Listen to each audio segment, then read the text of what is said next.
The Ensemble podcast is intended for professional financial advisors. This content is created in partnership with our sponsor, Netwealth Investments Limited, ABN 85090 569 109, AFSL 230975, and is limited to publicly available information. Before acting on any general advice, you should consider whether appropriate and obtain financial advice from a qualified financial advisor. Ensemble does not hold an AFS license and does not provide any financial advice or services or endorse any general advice. If a PDS or IM exists, you should obtain a copy and review it thoroughly before making a decision. AdviceTech. As if it wasn't enough to be across TMDs, Alpha, Beta, Rule of 72, and all the other nuances of financial advice. Now, advisors are expected to be across all the technology options too, and there's so many of them. But never fear, Peita D is here.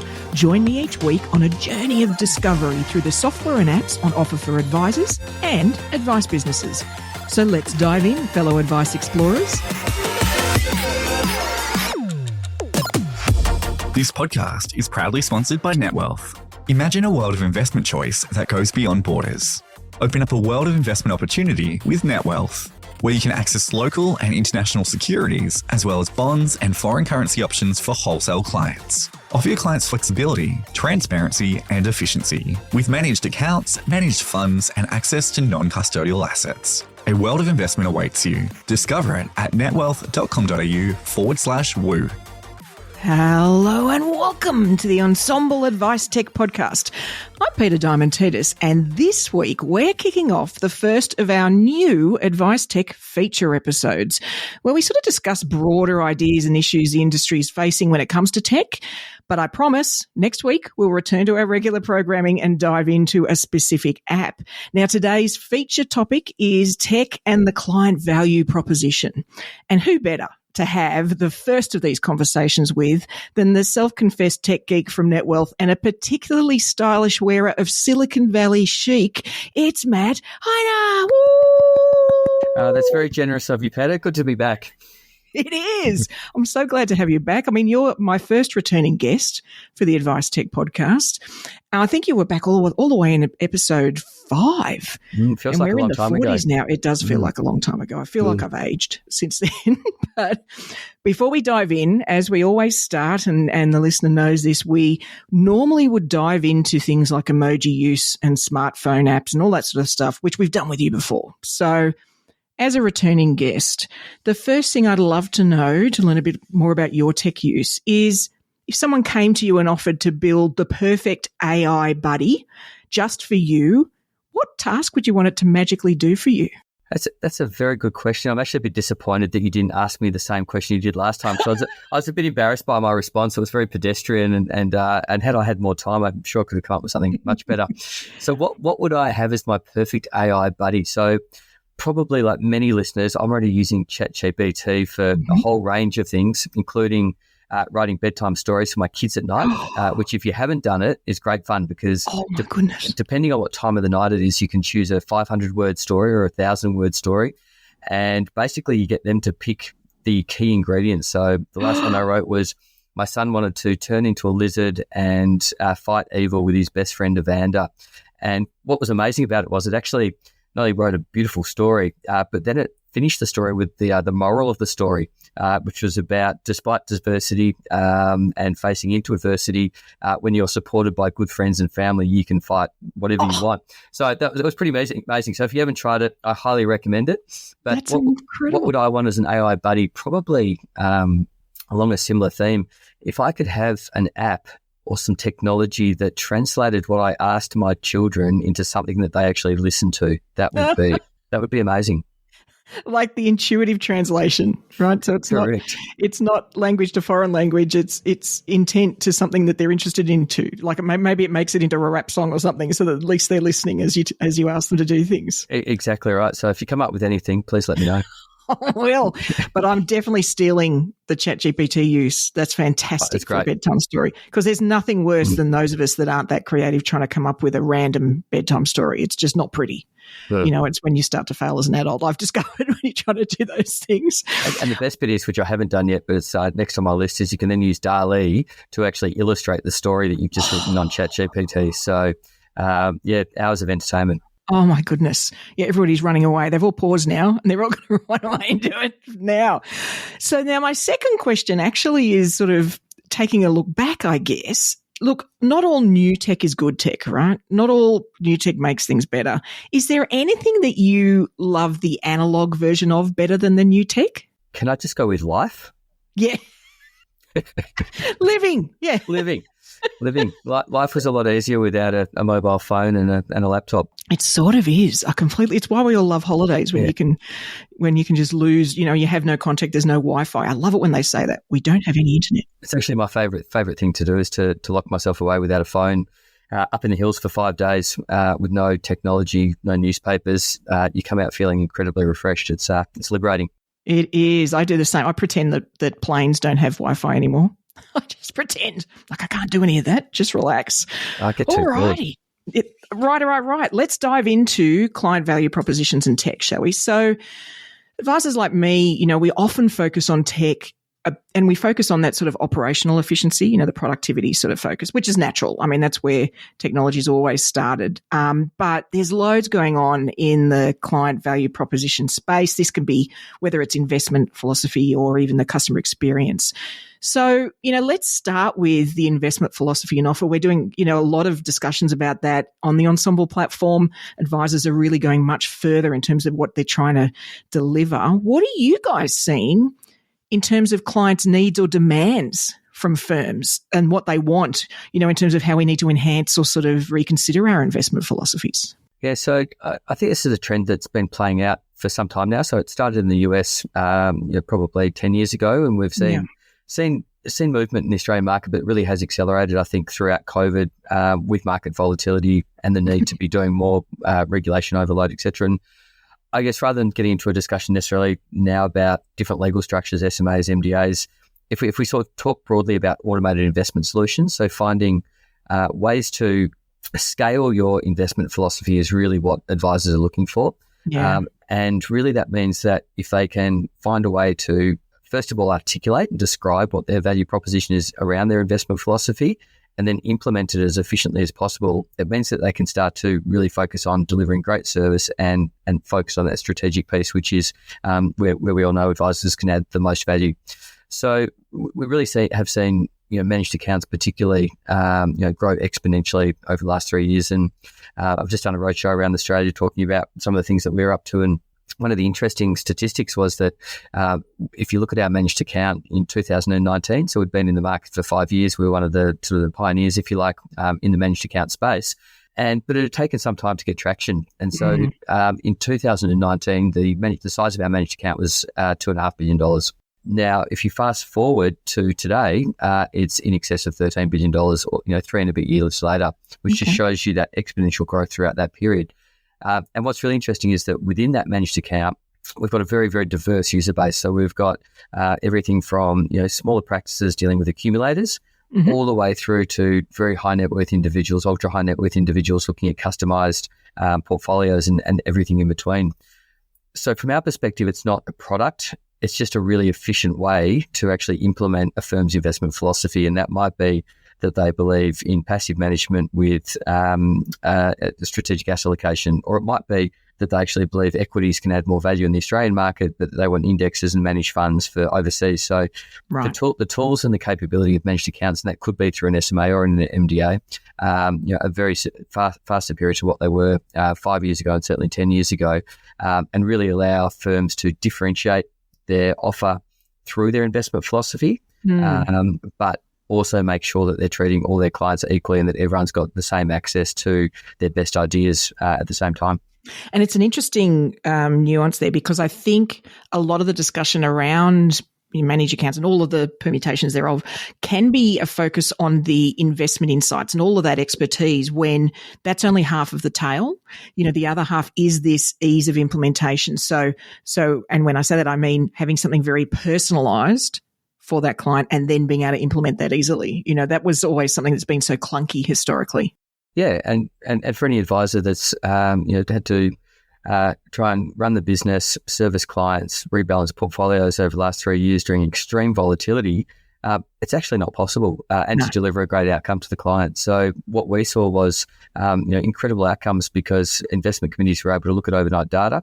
They were able to convene in the morning, make a decision, and literally implement ideas that day for all of their clients. And that meant that as markets fell, they were able to de-risk portfolios by removing assets. And as opportunities presented, they were able to take those opportunities as they arose. So people were able to actually come out of it in a far better circumstance than they would have had they not been in a managed account. And then you see really interesting combinations of it. We've got people using MDA licenses and investing into SMAs for certain asset classes. And certainly the anecdotal evidence there is that they've suggested that they've added maybe up to 3% alpha because the first time they've been able to take the ideas that they've had from the investment committee and implement them in a reasonable time rather than taking 1, 2, 3 months maybe to get through all of their clients. And certainly, this has got to play a part when you start talking about ESG, and I hate that acronym because it's covering such a broad range of things. It's a bit just like calling it markets, but anyway, it's whatever the lens that client has. Well, what's important to them. It can't just be, well, there's this fund. It just can't just be that because everybody's view on what is the highest priority for them, what's the thing that's icky for them. I mean, really, that's a lot of what they're looking for. Yeah, I really am not comfortable with that industry. Those sort of things. I think it's going to be a challenge just to have a fund that handles that. I think it is going to end up being more and more personalized, because the information is going to get better too. I mean, there's, tools starting to come out that don't just assess the underlying investments. They're going to assess the fund manager. They're also going to assess the platform. Like all of us are going to start to be assessed on our sustainability targets, so the information is going to be there. We're going to need a way to be able to pull that together and act on it. Yeah, absolutely. I think that your comment on the platform is absolutely spot on. We are regularly being asked by clients to see what our CSR strategy is because they want to make sure that it's not just the investments that they're investing into that are doing the right thing, but the providers in the middle are also having an impact and contributing back to the community. So that is very much front and centre. ESG is probably a topic for another day. I could spend hours talking about it. I think there is a long way to go. I think that unfortunately the data isn't necessarily there to support the right outcomes. There's a lot of people working on it to make sure that we get more relevant outcomes,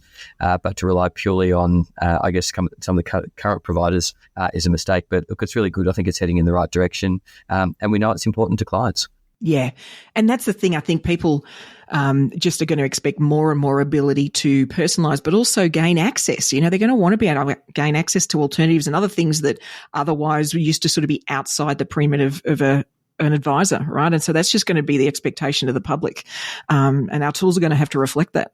Yeah, and we're seeing that. We get a lot of pressure or feedback or whatever you want to call it from our clients, which we love because feedback is a gift. But around the platform or the administration services that they're using shouldn't constrain the investment choice or the investment requirements of their client base. And so we've spent a lot of time over the years looking at how do we make sure we support more and more of those asset classes or asset types that have been traditionally very hard to get hold of. And we're seeing some really interesting combinations that are very differentiated using all of the different tools in different ways. Yeah, and it's look, I'm actually a bit curious then about, we spoke about AI very briefly up the front, but are you, either you yourselves or what you're seeing out there, is AI being used more in any of the back office sort of admin perspective for platforms or investments? Is that coming up more and more? Look, there's a lot of people talking about it. Okay. I think one of the interesting observations, there's quite a few articles on this, bit of a segue, but Apple's just released their new spatial computing headset. Mm-hmm. Now, you'll notice in that launch, they didn't mention AI, virtual reality once. No. They were very clear that has got a bit of a stigma attached to it now. And so they're seeking to actually recreate and redefine what it is that they do without sort of getting sucked into all of the buzzwords. And there is a tendency for firms and I think companies to throw around AI when it might be basic data analytics or machine learning as opposed to true AI. But at the other end, there are some obviously very incredible businesses being built on true AI, and obviously we've talked about ChatGPT and some of the outcomes that's producing. So I think when you think about AI moving forward, so there's a lot of companies that we're all already interacting with on a daily basis that we use to run our businesses that are using AI. I'm incredibly excited about where Microsoft is heading with their Copilot products and how that's going to be just embedded into everything that we use day to day. And that's really not that far off. Obviously, Apple, Google all have very strong AI capabilities and machine learning capabilities behind them. So moving forward, as we pick technology, it's important to make sure that we are looking forward 2 or 3 years and to understand what their AI or machine learning roadmap is, as opposed to perhaps taking it that it does do it today or it doesn't do it today. But we're probably as guilty as others, but we're doing some really interesting things internally from an operational perspective that help us identify documents, automatically index documents. Mm-hmm. We're using the technology to identify redact TFNs as an example. Yep. So I think the tools and the technology is certainly accelerating, and we're going to see it just populated into our day-to-day life. Yeah. And I guess, I'm with you with Microsoft. I wondered if they were just going to be too slow. Like this could be one of those moments where they, there's almost the Kodak moment where they just lose a market because they're too slow to respond. But they've really sort of taken that leap. They really look, and it's perfect. All of those tools we use every day, they're perfect applications for AI. There's so many repetitive things we do in them. So I love that they're actually taking that leap and going down that path. I'm curious. I think Microsoft's the company to watch. And if I know it was one of your questions, people often ask who are the leaders that I most admire. Satya has got to be up there. He's turned around a huge business in a very short period of time. And a huge elephant, right? A huge elephant, and doing some of the most incredible things. So kudos to them. Yeah, it is exciting. And I guess, for those of us that, you will have a deep understanding of the difference between all these things, but for those of us that don't, AI sort of falls into a category a bit like blockchain for me, in that it's like computer power. Like it's like, how can you do more with less?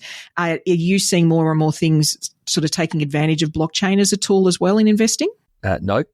No, they're not going down that path yet. They're not sort of taking advantage of what's out there. No, look, I think blockchain as a technology is potentially very powerful, and where we haven't seen evidence of, I guess, blockchain in this industry is really the business models that sit on top of it. Right. There's been different blockchain projects within their industry. One of them's just closed down, which was around fee disclosures and fee consent. And the reality is that there's really good databases and good technology that can solve a lot of the problems that people have tried to solve with blockchain and didn't necessarily need to.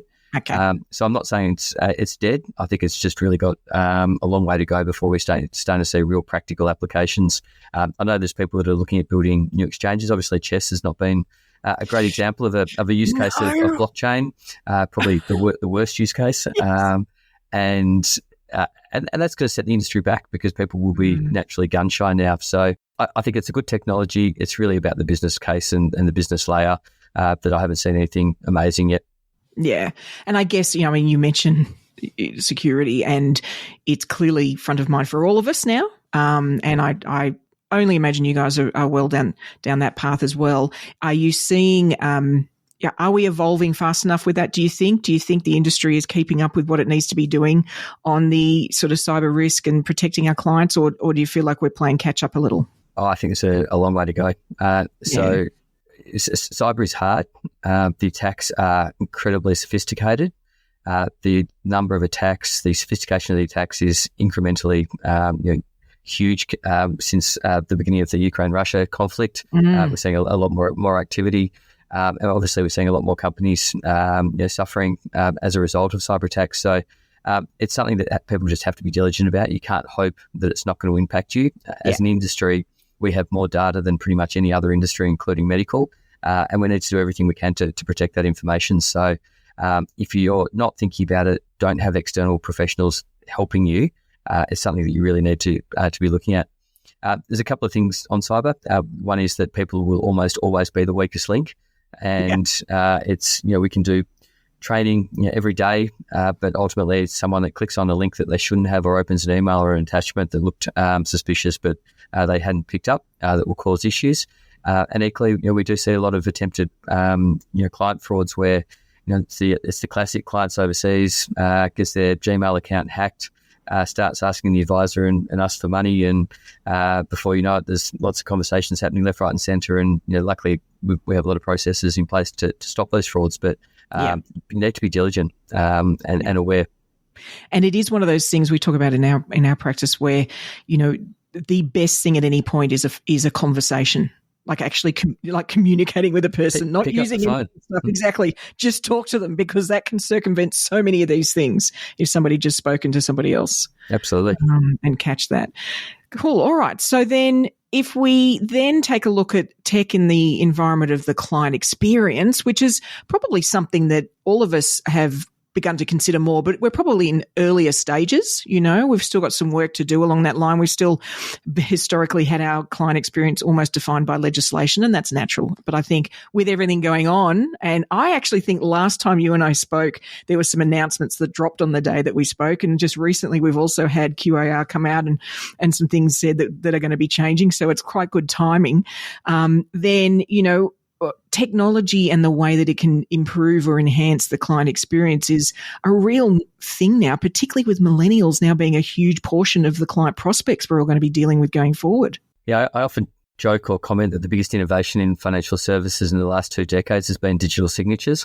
But I think, unfortunately, there is actually a lot of truth to it. And Yes. as an industry, we need to get much better.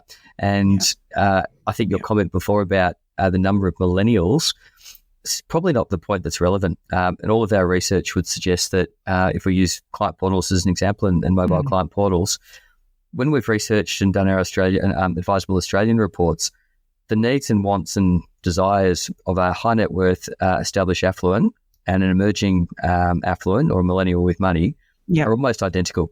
Yeah, okay. They all want to be able to look at their whole of wealth on a mobile. They want to be able to interact with their advisor via chat or some other social media channel or contact. Yeah. They want to be able to have an idea of what's going on in their budgeting world.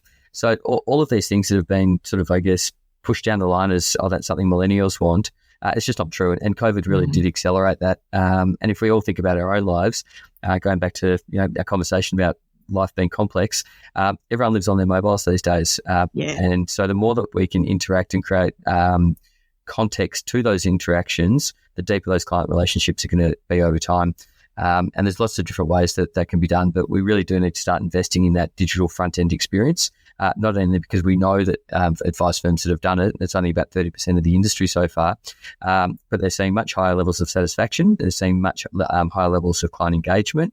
And then if you combine that with things like the consistency and reliability of a managed account, all of these things are generating referrals and helping them grow their business. And ultimately, that is as important as making sure that we can produce SOAs and those things as efficiently as possible. So it is super important. The firms that do it really well are seeing the benefits, and the ones that continue to underinvest in this area, I think will find in 2 or 3 years that they've lost a lot of ground. And it's an interesting thing that when you look back at the way we approach these things, say it was, there would be face-to-face and then some people were doing video meetings and using more email, all those sort of things is the danger is that we see these new things as a secondary option. It's like, we'll have it, but it's just a secondary consideration. And so we treat it accordingly instead of what's probably the case is we almost need to shift to that as the primary. Like we almost need to behave as if those new things, whether it's via the portal, chat, whatever it is actually the primary way. And hey, we'll do it the other way if you need us to, but this is the way we engage, because it's a mentality, isn't it? Like it's a complete change in the way your team do things, the default in the way they send things to clients. All of that's got to change. We have to sort of adjust all our workflows and processes accordingly. I see a world probably in 2 or 3 years where email is not used as a tool for communicating sensitive information, and it shouldn't be. It's not the right tool. So the more that we can, work collectively as an industry and with our providers to have document vaults and secure signing, secure chats, all those sort of things, the better. And it's a better client experience. So, and I think you touched on a really important point, which is don't think about it as a separate bit of technology. It has to be part of your process. Otherwise it will fail. And so think about it from the client perspective, think about how that integrates with what you need to do from an internal perspective, and make sure that it's actually a benefit to both parties. And it is a change management exercise, isn't it? I'm sure you guys have seen that for anything you roll out, right? You're going to have to train clients to make the change, even if they're happy to do it. And you're probably going to have to almost nudge them to it, even if they accidentally send you something via email. It's like, fantastic, but can you just try it again via the portal instead of doing it all for them? I think we try and make things easier, but that's okay, I'll handle it. But you're not creating change. You're not giving them the new habit so that they're going to go, say, via the portal every time. Well, and I've seen some great practices adopting really interesting ways to embed that change management. So when they first come in for their sort of implementation meeting, they'll actually sit down with the client, help them get the app set up, make sure that the facial recognition is working so they don't have to worry about their PIN numbers and passwords. Yeah. But the other extreme, and I think this is a great idea, is they get their more elderly clients for a lunch and learn. So if you come in for lunchtime, we'll get around. It's a little bit like the Apple sessions that they run in the Apple stores, and they get them all around the table. They have a little bit of a laugh about how hopeless they all are. But through that, they're showing them and they're working together with other clients to say, it's not actually that hard. And they get direct feedback as well on the sort of things that their clients said, wouldn't it be cool if you could do this, this, and this? So it's a great way to engage with your clients and have a bit of fun as well. And they had Apple had a huge take up from that the boomer sort of generation because of that. Some of them were going in every week for another session, and nobody else was offering that. You couldn't buy a normal PC and get that service, so it is a way to differentiate yourself. And I guess I'm curious about your take on businesses like, say, Apple and Amazon. I mean, I know I'm an Amazon Prime member, and my complete expectation now is if I order something, it gets here tomorrow. Like, it's just it's a given. I'm still shocked by it though. I ordered some things for my computer. I think it was I lost my charger for my Garmin watch and needed a USB connector for something or other. And it arrived either that afternoon or the next day. And it still shocks me, but it's also set that new expectation. Hasn't it? And what do there's so many examples of that. And like you say, in our industry, we're so excited that we're doing e-signatures. I guess I'm curious what you think the leaps need to be, because part of maybe the problem in our industry is we do these iterative developments. We're not sort of making these quantum leaps of what's the next thing. For example, should we be using e-signature at all, or should be there some other two-factor or some other authentication method that we should just be moving to instead of? I'm interested in where we might be sort of almost holding ourselves back a little with some of those decisions. Yeah, I think unfortunately with digital signatures, often it's the use case that will dictate the signature method. Yep. So there are still, we do digital signatures as an example for pretty much every form. There's still certain ones that legally we have to have a wet signature for. But increasingly, as we move down the sort of integrated mobile path, if we can avoid a digital signature and just have a accept reject button, that's the way we'll go. A signature is sort of an interim step because it was convenient and everyone knew how it worked. But the reality is all we're wanting is to get the go ahead on a piece of work. Yeah. Yeah.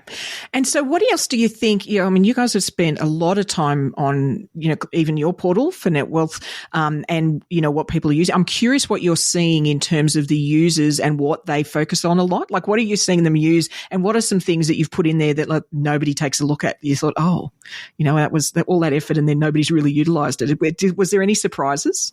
So I know advisors are certainly pushing people towards the mobile app, particularly where it's branded and they've got a bit of ownership. So sort of our strategy with that sort of going down the product side was to make sure it was a standalone bit of tech that people could use regardless of whether they had a Netwealth account or not. That was and still is very, very important to us. So it's sort of agnostic to what we're doing on the other side. But the reason they've done that is, again, it avoids all the issues with logins and passwords because it's a matter of holding it up to your face. The one feature that's had the biggest take-up is actually the integrated property feeds. So we launched the product, whilst it wasn't quite as big adoption as the ChatGPT app. I think we had 900 users over the first couple of weeks add 1,700 properties, so on average 2 properties, which really just reflects Australia's love of property. And the important things to them, when we debated this a lot internally, was, they wanted to see a picture of the house because they've got an emotional attachment to it. And whether they agreed with the valuations or not, they could go in there and put in a owner valuation if they disagreed with the one that was coming from Domain. So property, we thought it was an important part of the total wealth picture because it's such a big part of it. But the adoption since then has been huge. It's the one that people get most excited about. And I think banking is certainly heading in that direction where people just want to be able to do everything in the one environment and not have to move between multiple applications. Yeah, and it's because I get why for the institution, I get, it's your bank, whatever your bank is, and that's our app and that's how you log in. But like you say, for the client, it's like, but I don't care.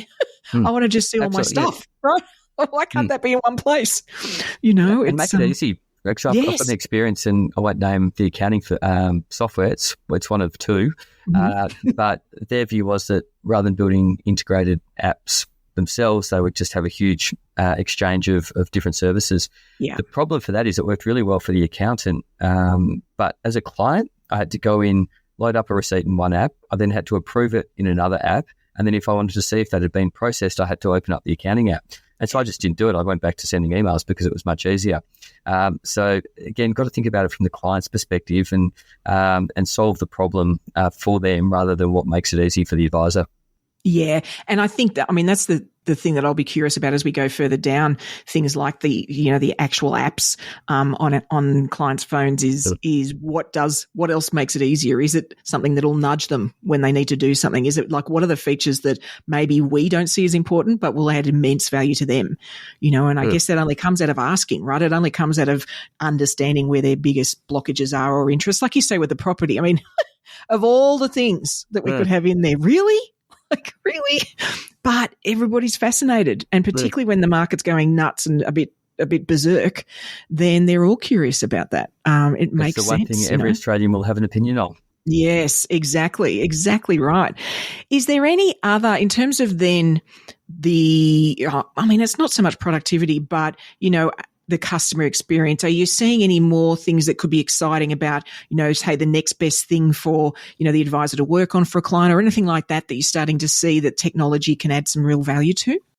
So there's a couple of things. And again, I talk about what we're doing and I do that because it's what we actually believe in. So we do a lot of the research and we think where we see the industry going. So I think customizable reporting is huge. And we're spending a lot of money in that space to make sure that an advisor can basically, and we're calling it the advice illustrator, they can tell the story using our data and imagery to explain it, the strategy, how they want to the client, and more importantly, how the client will understand it. Yeah. So it could be that you've got a new client that's not overly literate, that ultimately just wants to see what's my balance over time, what's my asset allocation if the advisors just started having that discussion, and maybe what's money in, money out, versus someone that's very sophisticated that's going to want all the bells and whistles and line-by-line asset performance report and benchmarking and contribution analysis and some of those things. So I think being able to tell the story the way that you want to tell the story to the clients that you want to tell it is going to be really important.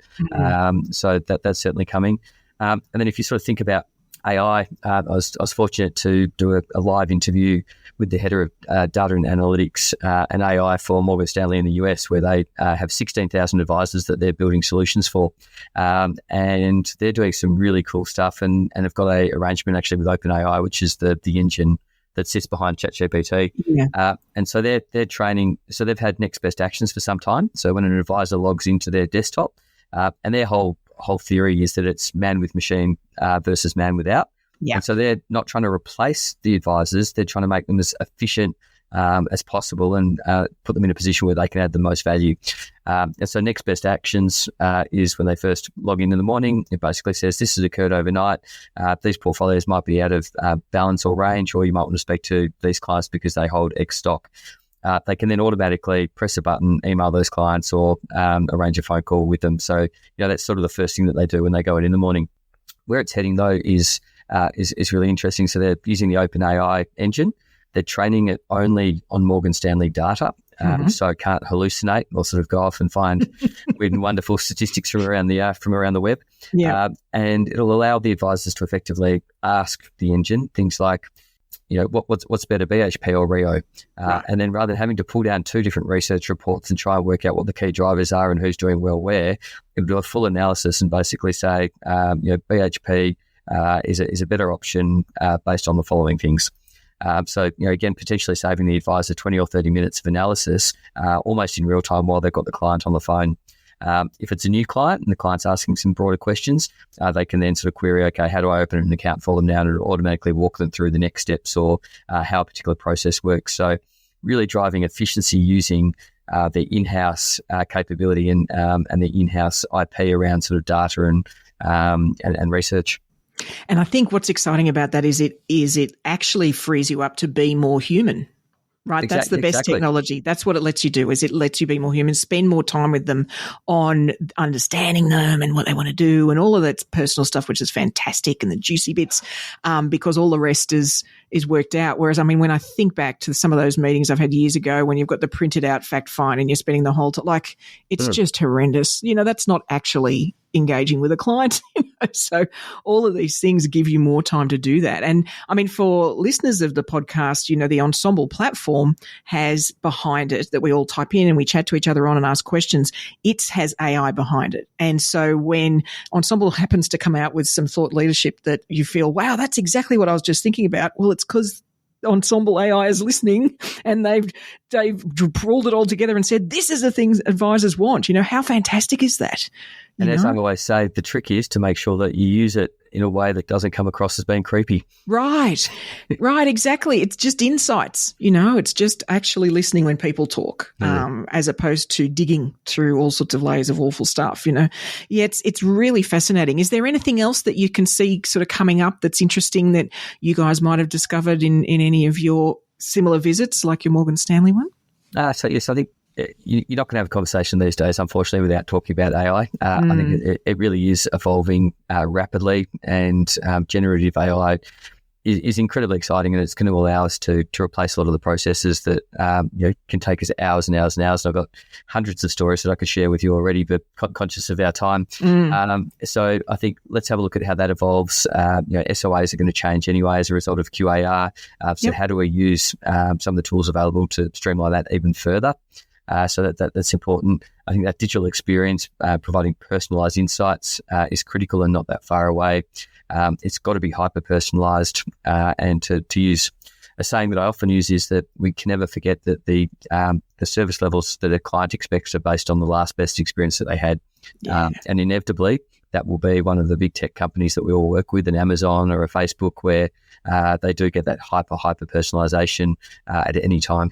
Yeah, I completely agree. And I think the thing we've got to all watch all the time is applying tech to something that's a crappy process just makes it an even crappier process. Like, it's not, it's, and that's why the focus on customer experience is so important. That's where we need to have the energy, where it just makes it easier and even a better communication. I think that's something that I'm really interested in, is how can we get better ways of communicating ideas and concepts in advice, and using smart tech to do that, rather than. Yeah, well, again, it's ChatGPT. I don't know if you've tried this one, but ask it to describe a transition to retirement strategy to a 5-year-old.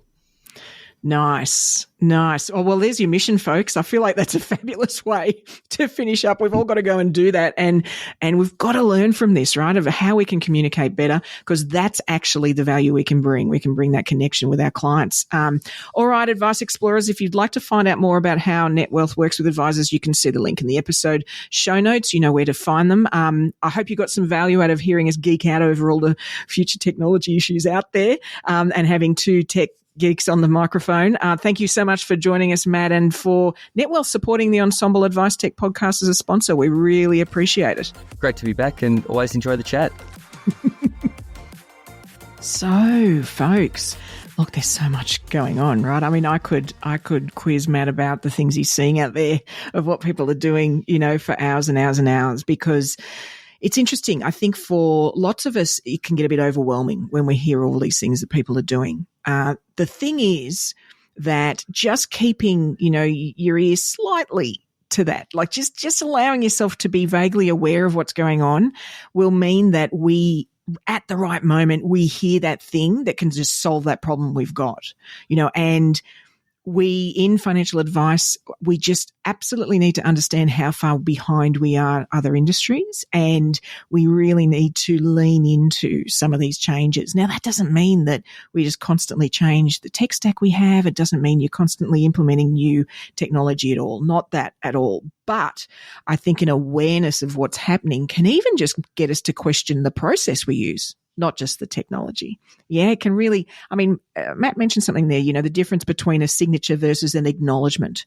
What are the things internally that maybe a client does that isn't a formal, provider form? It's something they're doing with us. Is there something that could just be an acknowledgement via a portal as opposed to an e-signature? All these little things can really start to add up. I'm completely with him on the fact that we've sort of got to plow ahead. Things like QAR will happen, all sorts of other things, right? We'll go on. We need to plow ahead. We need to do what we can to understand the risks from things like cyber attacks, and all we can do is continue to understand the next best ways to protect ourselves and our clients. And then, hey, let's find out great ways we can deliver value to our clients. What are the things that they just wish they could understand better, do faster, or find more interesting? So I'm hoping that you enjoyed that conversation. We'll be having more of these into the future, these feature episodes. And next week we'll be back to interview an advice tech provider and also provide you with another Curiosity Corner tip. However, I'd love to know if there's other topics you'd love us to dive into in these feature episodes, broader issues that you'd just like to have, me to have a conversation with somebody about as you're curious. Then please let me know. Either it's on the Ensemble platform or on LinkedIn. I'd love to hear what you'd like to hear more on. Well, that's all we've got for this week. Be sure to subscribe to the podcast so you'll get your Advice Tech fix auto-magically sent to you each week. And, if you and your team are a bit stuck in a rut, this year's been a bit rough, you'd love to refresh your process and tech projects going forward, maybe do some planning for the next 12 to 18 months, then I would love to facilitate a brainstorming session for your team, draw out your next best projects for the business, maybe give some thought to what tech could assist, and then give you some habits to put in the practice to help you innovate on a regular basis and really keep on improving and keep on growing. If that's of interest, please reach out to me on LinkedIn. That's LinkedIn/PeitaMD, PEITAMD. Otherwise, I'll look forward to turning up in your earbuds next week. And remember, Advice Explorers, stay curious.